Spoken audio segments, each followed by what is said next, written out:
Third question is, I live less than a block away from Lebreton Flats. The land is a construction wasteland, acres and acres of debris, and piles of rubble that look more like a mine tailings pile than a neighborhood. What will you do to speed up development of Lebreton Flats, and what will you do to force the developer to clean up after themselves so that we're not dealing with construction debris for the next 20 years? First up is Paul. My kind of question. The first thing after being elected was I did actually have a forum with citizens on what we need to do for Phase 2 of Lebreton Flats. Sadly, Phase 1, there's nothing we can do about it. It is a disaster. It is not as a way to not, well, it's basically an example of how not to do things. But what we need to do is the following. We need to make sure that there's mixed housing there, that there is an opportunity for green space, there is an opportunity for small businesses. But we have to ensure that the process is fair, unlike, say, Lansdowne. We have to make sure there's more than one bidder. We have to make sure that the community is involved. We've already started that. I've talked to Marie LeMay. She has assured me that the NCC will do it differently. I said, we have the template, let's get it on, and make sure that we do this right. Phase 1, actually, if you go back in time, across Albert Street, you'll see that there is housing right at Albert and Booth in that area. It was one of the most successful forms of housing. It's mixed use, it's affordable, it's sustainable, and we need to see more of it. That's what we need to see on the other side of Albert Street, and make sure that it is something that we can look proudly on, as opposed to what we see now, which is a major eyesore and is not affordable and not sustainable.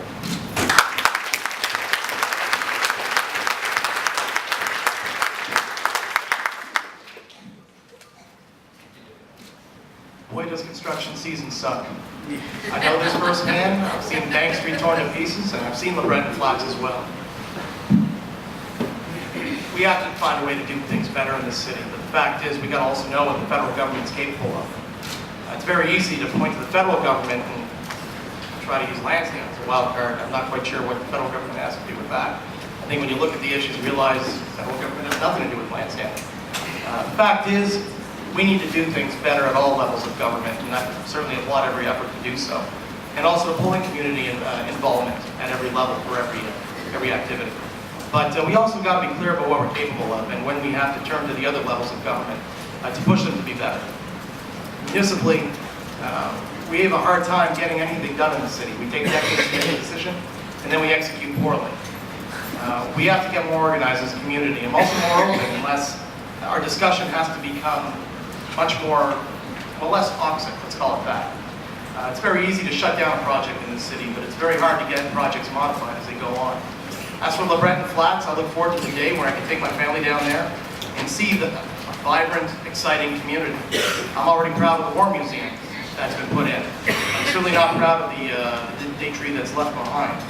I'll personally push as an MP for fast, effective, efficient development involving the community, and as best I can, and also work to make sure the municipalities are adhering to their roles and executing on those.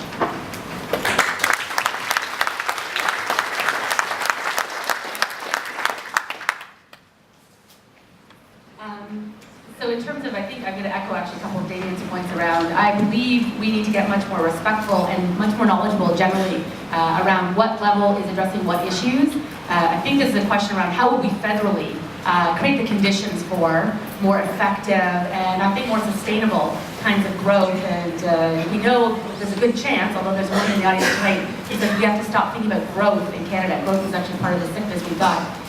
But I do think that growth is part of our national strategy. We're going to bring people here, we're going to grow by bringing other folks here. And until and unless we actually put in place some conditions nationally that actually reflect some of the best practices that are out there that are already being used for building the next generation of buildings, the ones that actually don't have the kind of waste that is so endemic of the 20th century, the ones that actually take and reduce, reuse, and then recycle. These are practices that are actually very well documented, and just to throw it in there, because I think it's worth people having some access to this knowledge. On the website jenhunter.ca, I've added a little video from TED that talks about cradle to cradle. William McDonough, he's an architect, And he's done some extraordinary work around the world, and his organization is really focused on how do we, instead of take, make, and waste, which again is this endemic cycle of the industrial culture, how do we actually borrow, use, and return? And there's some elegance in that, and these solutions exist already, and Canada could just be better at using them, and I think it's a federal responsibility to create the conditions for our construction industry to thrive with best practices.